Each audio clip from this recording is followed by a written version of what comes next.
Hello दोस्तों, आप सही का हमारे चैनल खबर मंथन में स्वागत है। दोस्तों, अनलॉक 2 में मॉल, जिम, स्कूल, कॉलेज और बस संचालन को लेकर सरकार ने किया है बड़ा ऐलान। वहीं चीनी वायरस को लेकर आ रही है बड़ी अपडेट। अब प्रधानमंत्री गरीब कल्याण योजना में मिलेगा इतने दिनों तक मुफ्त राशन गैस सिलेंडर। तो जाने कैसे उठा सकते हैं आप इसका लाभ। चीनी वायरस के वैक्सीन बनाने को लेकर पीएम मोदी करेंगे हाई अलर्ट बैठक। अब 20 दिन से अंतर्राष्ट्रीय फ्लाइट होगी शुरू। तो ऐसी तमाम महत्वपूर्ण खबर जानने के लिए आप इस वीडियो के अंत तक बने रहे। झारखंड में 24 घंटे में 56 नए मरीज मिले। इसी के साथ अब झारखंड में संक्रमितों की संख्या 2438 पर पहुंच गई है। राज्य में पिछले 24 घंटे में 56 नए संक्रमित मिले हैं। इसके साथ अब राज्य में संक्रमितों की संख्या 2438 पर पहुंच गई है। राज्य में अब तक मिले कुल मरीजों में से 1950 मरीज ऐसे हैं जो 1 मई के बाद से दूसरे राज्यों से वापस अपने राज्य लौटे हैं। झारखंड 10वीं और 12वीं बोर्ड का रिजल्ट आएगा जुलाई के पहले सप्ताह में। झारखंड में मैट्रिक और इंटर के विद्यार्थियों का रिजल्ट जल्द आने वाला है। जुलाई के पहले सप्ताह में झारखंड परिषद मैट्रिक और इंटर का रिजल्ट जारी कर देगा। जैक के अध्यक्ष अरविंद कुमार सिंह ने जानकारी दी है कि जुलाई के प्रथम सप्ताह में रिजल्ट आएगा। जैक के वर्ष 2020 के रिजल्ट ऑनलाइन जारी किया जाएगा। आप रिजल्ट झारखंड.nic.in पर देख सकते हैं। इंटरनेशनल फ्लाइट सेवाएं चरणबद्ध तरीके से फिर से होगी शुरू। गृह मंत्रालय ने सोमवार को एक बयान में कहा कि देश में अंतर्राष्ट्रीय सेवाएं अनलॉक 2 के दौरान चरणबद्ध तरीके से फिर से शुरू होगी। चीनी वायरस के प्रकोप के मद्देनजर भारत ने मार्च के अंतिम सप्ताह में सभी घरेलू और अंतर्राष्ट्रीय उड़ान सेवाओं को निलंबित कर दिया था। हालांकि घरेलू उड़ानों ने 2 महीने अंतराल के बाद सीमित मार्गों में परिचालन शुरू कर दिया है। अंतर्राष्ट्रीय उड़ान सेवाएं 15 जुलाई तक निलंबित रहेगी। देश में अनलॉक 2 के लिए सोमवार रात गाइडलाइन जारी कर दी गई है। एक राष्ट्र एक राशन कार्ड योजना जल्द होगी लागू। पीएम ने संबोधन में कही यह बड़ी बात। प्रधानमंत्री नरेंद्र मोदी ने 6ठी बार देश के संबोधित करते हुए उन्होंने कहा कि सरकार 5 महीनों में 80 करोड़ लोगों को मदद पहुंचाएगी। पीएम ने बताया कि देश में एक राष्ट्र एक राशन कार्ड योजना जल्द लागू होने वाली है। पीएम गरीब कल्याण अन्न योजना का विस्तार नवंबर तक किया जाएगा। योजना के अंतर्गत 5 किलो गेहूं या चावल मुफ्त में दिया जाएगा। गैस सिलेंडर को लेकर आ रही है बड़ी खबर। अब गैस सिलेंडर की ऑफलाइन बुकिंग नहीं होगी। 1 जुलाई से गैस एजेंसियों में सिलेंडर की बुकिंग नहीं होगी। डिजिटल माध्यम से बुकिंग करानी होगी। भुगतान भी डिजिटल माध्यम से होगा। गैस एजेंसियों की धांधली देखते हुए सरकार ने यह फैसला लिया है। पेट्रोलियम मंत्रालय ने यह आदेश इंडेन के प्रदेश कार्यालय को भेजा। वहीं गैस एजेंसियों को जुलाई में डिजिटल बुकिंग और भुगतान 80% करने का लक्ष्य भी दिया गया है। अभी तक सिर्फ 16% लोग डिजिटल भुगतान करते हैं। पेट्रोलियम मंत्रालय ने डिलीवरी बॉय के लिए भी दिशा निर्देश जारी किया है। अगर आपको भी गैस एजेंसियों से शिकायत है तो कमेंट जरूर करें। अनलॉक 2 के लिए जारी किया गया नया गाइडलाइन। मेट्रो, जिम और बार पर रोक बरकरार। स्कूल, कॉलेज 31 जुलाई तक रहेंगे बंद। चीनी वायरस संक्रमण के बढ़ते प्रभाव को देखते हुए अनलॉक 2 में ज़्यादा छूट नहीं दी गई है। अनलॉक 2 में ध्यान रखा गया है कि लोग शारीरिक दूरी का पालन करें। इसलिए मेट्रो, बार, सिनेमा आदि पर रोक लगा कर रखी गई है। अनलॉक 1 खत्म होने से 1 दिन पहले केंद्र सरकार ने सोमवार रात अनलॉक 2 के लिए दिशा निर्देश जारी किया है, जो 1 जुलाई से प्रभावी होगा। स्कूल, कॉलेज और कोचिंग संस्थान 1 जुलाई तक बंद रहेंगे। उसके बाद राज्य के साथ विचार विमर्श के बाद ही इनको खोलने का फैसला लिया जाएगा। केंद्रीय गृह मंत्रालय की तरफ से जारी दिशा निर्देश के मुताबिक अंतर्राष्ट्रीय उड़ानों पर भी अभी तक रोक लगी हुई है। अगर आपको लगता है इस अनलॉक 2 के नए गाइडलाइन में कुछ बदलाव होने चाहिए तो क्या बदलाव होना चाहिए, आप हमें कमेंट में ज़रूर बताएं। झारखंड के कई इलाकों में वज्रपात का अलर्ट। झारखंड के कई जिलों में मंगलवार को गरज के साथ वज्रपात होने की संभावना जताई गई है। मौसम पूर्वानुमान ने बताया है कि 1 जुलाई को भी राज्य के पूर्वी और उत्तर पश्चिमी जिलों में भी कुछ स्थानों पर गरज के साथ वज्रपात व हल्के से मध्यम दर्जे की बारिश हो सकती है। 2 जुलाई को साहिबगंज, पाकुड़, जामताड़ा, देवघर, दुमका, गोड्डा आदि जिलों में 1-2 स्थानों पर भारी बारिश होने की संभावना है। 3 जुलाई को लातेहार, गढ़वा, पलामू, लोहरदगा आदि जिलों में भारी बारिश होने की संभावना जताई गई। वहीं 4 व 5 जुलाई को राज्य के कुछ स्थानों पर गरज के साथ वज्रपात की संभावना बनी हुई है। प्रधानमंत्री गरीब कल्याण योजना के तहत मिलते हैं कई लाभ। तो जानिए आप कैसे उठा सकते हैं इसका फायदा। प्रधानमंत्री नरेंद्र मोदी मंगलवार को देश को संबोधित किया है। इस दौरान पीएम मोदी ने कहा, दुनिया के अनेक देशों की तुलना में भारत संभली हुई स्थिति में है। समय पर किए गए लॉकडाउन और अन्य फैसलों से भारत में लाखों लोगों का जीवन बचाया गया।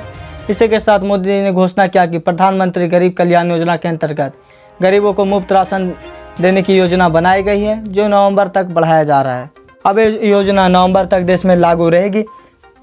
इस योजना के तहत 80 करोड़ गरीबों को 5 किलो मुफ्त गेहूं या चावल, 1 किलो चना दाल दिया जाएगा। पेटीएम, जोमेटो, बिग बास्केट भी होंगे बैन। चीनी ऐप्स को बैन करने के आदेश के बाद सोशल मीडिया पर अब दूसरे तरह की डिमांड और बहस शुरू हो गई है। अब भारतीय यूनियन इंडियन मोबाइल ऐप्स को भी बैन करने की डिमांड कर रहे हैं जिनमें चीनी इन्वेस्टर का रुपया लगा हुआ है। सोशल मीडिया पर तो इन ऐप्स के नाम खुलकर लिए जा रहे हैं जिसमें पेटीएम, जोमेटो, बिग बास्केट का नाम शामिल है। आपको बता दें कि देश में 59 चीनी ऐप को बंद कर दिया है। तो क्या इन इंडियन ऐप को भी बैन करना चाहिए? कमेंट में ज़रूर बताएं। पीएम मोदी ने अधिकारियों के साथ की बैठक। भारत में चीनी वायरस महामारी पर रोकथाम के लिए सरकार हर संभव प्रयास कर रही है। देश में चीनी वायरस वैक्सीन की क्लिनिकल ट्रायल को लेकर भी तैयारी जारी है। इस संबंध में पीएम मोदी ने इससे संबंधित अधिकारियों के साथ बैठक कर समय पर वैक्सीन उपलब्ध कराने पर चर्चा की है। पीएम मोदी ने अधिकारियों को समय पर टीकाकरण सुनिश्चित करने के लिए यह भी निर्देश दिया है कि बड़े पैमाने पर टीकाकरण के लिए विस्तृत योजना तत्काल तैयार की जानी चाहिए। इस बैठक में भारतीय और वैश्विक टीका विकास प्रयासों की वर्तमान स्थिति की भी समीक्षा की गई है। पीएम मोदी ने चीनी वायरस के खिलाफ वैश्विक टीकाकरण प्रयासों में सक्षम भूमिका निभाने के लिए वैश्विक समुदाय के लिए भारत के जिम्मेदार और प्रतिबद्ध पर प्रकाश डाला है। पतंजलि के बाद भारत की पहली चीनी वायरस की वैक्सीन है तैयार। जुलाई से होगा इस पर ट्रायल। चीनी वायरस को निपटने के लिए लगभग पूरी दुनिया में इस वैक्सीन बनाने की जारी है। इस बीच भारत में एक अच्छी खबर सामने आई। देश में चीनी वायरस की पहली वैक्सीन तैयार कर ली गई है। भारत बायोटेक द्वारा बनाई गई इस वैक्सीन को इंसानों पर परीक्षण की मंजूरी मिल गई है। Drug controller general of India ने सोमवार को भारत बायोटेक को वैक्सीन के ह्यूमन ट्रायल की भी अनुमति दे दी है। कोविड-19 की वैक्सीन बनाने का दावा करने वाली हैदराबाद की फार्मा कंपनी, देश की अग्रणी वैक्सीन निर्माता भारत बायोटेक ने सोमवार को घोषणा की थी कि उससे चिकित्सक अनुसंधान परिषद और नेशनल इंस्टीट्यूट ऑफ वीरोलॉजी के साथ मिलकर कोविड-19 के लिए भारत की पहली वैक्सीन बनाएगी। भारत में टिकटॉक ऐप हुआ शटडाउन। ऐप ओपन करने पर दिख रहा है नोटिस। भारत में पूरी तरह से टिकटॉक को बंद कर दिया गया है। अब टिकटॉक ओपन करने पर एक नोटिस दिख रहा है। खबर लिखे जाने तक आईफोन में टिकटॉक ने काम करना बंद कर दिया है और नए विंडोज लोड नहीं ले रहे। होम पेज भी ब्लॉक हो चुके हैं। टिकटॉक ओपन करते ही दिखाए जाने वाले नोटिस में लिखा है, हम भारत सरकार द्वारा 59 ऐप को ब्लॉक किए जाने पर का नियम पालन कर रहे हैं। सभी यूजर्स की प्राइवेसी और सिक्योरिटी सुनिश्चित करना हमारी पहली प्राथमिकता है। हम आपको बता दें कि टिकटॉक का बैन करने का सबसे बड़ा कारण हमारी सिक्योरिटी है। हालांकि टिकटॉक के अलावा दूसरी चीनी ऐप जैसे कैम स्कैनर, शेयरिट और यूसी ब्राउज़र जैसे ऐप भी अभी काम कर रहे हैं। इनमें कुछ ऐप्स डाउनलोड किए जा सकते हैं। तो क्या इन ऐप्स को भी पूरी तरह से प्रतिबंध लगा देना चाहिए? आप अपना राय हमें कमेंट में ज़रूर बताएं। देवघर में श्रावणी मेला इस साल होगा या नहीं, इस पर फैसला होगा 3 जुलाई को। देवघर में श्रावणी मेला के आयोजन को लेकर झारखंड हाईकोर्ट में जनहित याचिका पर सुनवाई हुई। हाईकोर्ट ने राज्य सरकार और बाबा मंदिर प्रबंधन समिति के अध्यक्ष के जवाब को सुनने के बाद चीफ जस्टिस की अध्यक्षता वाली खंडपीठ ने अपना फैसला 3 जुलाई को 2020 तक के लिए सुरक्षित रख लिया है। अब मामले की अगली सुनवाई अब 3 जुलाई 2020 को होगी। मालूम हो कि सांसद निशिकांत दुबे ने जनहित याचिका दायर कर श्रावणी मेला के आयोजन के लिए हेमंत सरकार को आदेश देने की मांग की है। तो क्या श्रावणी मेला लगना चाहिए या नहीं? आप अपना राय हमें कमेंट में ज़रूर बताएं। पीएम किसान योजना के तहत 3 लाख रुपए का मिलेगा लोन। पीएम किसान सम्मान निधि योजना से जुड़े 25 लाख नए किसानों को किसान क्रेडिट कार्ड जारी किया गया है।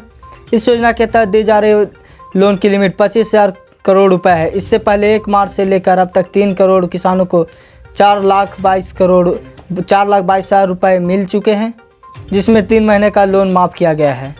जुलाई में इतने दिन बंद रहेंगे बैंक। चीनी वायरस को लेकर पूरी दुनिया में चिंताजनक का माहौल बना हुआ है, लेकिन इस भयंकर महामारी में लोगों की ज़रूरतों का ध्यान रखकर बैंकों को लगातार खोला गया है। देश के सभी बैंकों को लोगों की सहूलियत के लिए खोल दिया गया है, लेकिन जुलाई में इतने दिन बैंक बंद रहने वाले हैं। जुलाई में महीने के 1 सप्ताह में से ज़्यादा बैंकों की छुट्टियां पड़ने वाली है। इसका मतलब state bank of India, national bank, union bank of India, Indian bank जैसे बड़े बैंक बंद रहेंगे।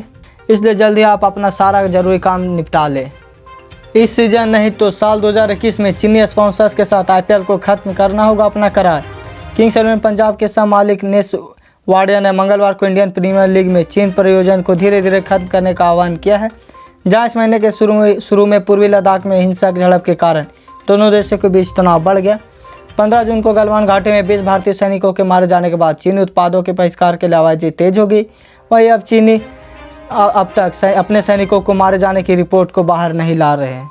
इस घटना के बाद भारत सरकार ने भी चीनी के 59 ऐप को भी पूरी तरह से प्रतिबंध लगा दिया है, जिसमें टिकटॉक, शेयरिट, यूसी ब्राउज़र भी शामिल है। योग गुरु स्वामी बाबा रामदेव की कंपनी पतंजलि आयुर्वेद और दिव्य योग फार्मेसी की क्रोनिल दवा को केंद्रीय आयुष मंत्रालय ने हरी झंडी दे दी है। चीनी वायरस के मरीजों के इलाज के नाम पर लॉन्च की गई दवा के प्रचार प्रसार पर मंत्रालय ने ही लॉन्च होने के तुरंत बाद रोक लगाई थी।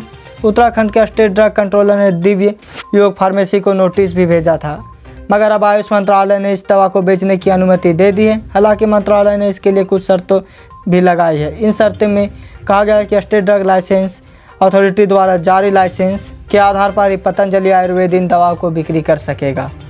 तो दोस्तों आज की ताज़ा खबर बस इतना ही। अगर आप हमारे चैनल में नए हैं तो हमारे चैनल को सब्सक्राइब कर दें और बेल आइकन दबा दें, ताकि जब भी हम वीडियो डालें नोटिफिकेशन आप तक पहुंच जाए। और साथ ही इस न्यूज़ को जितना ज़्यादा हो सके दोस्तों लाइक करें और शेयर करें।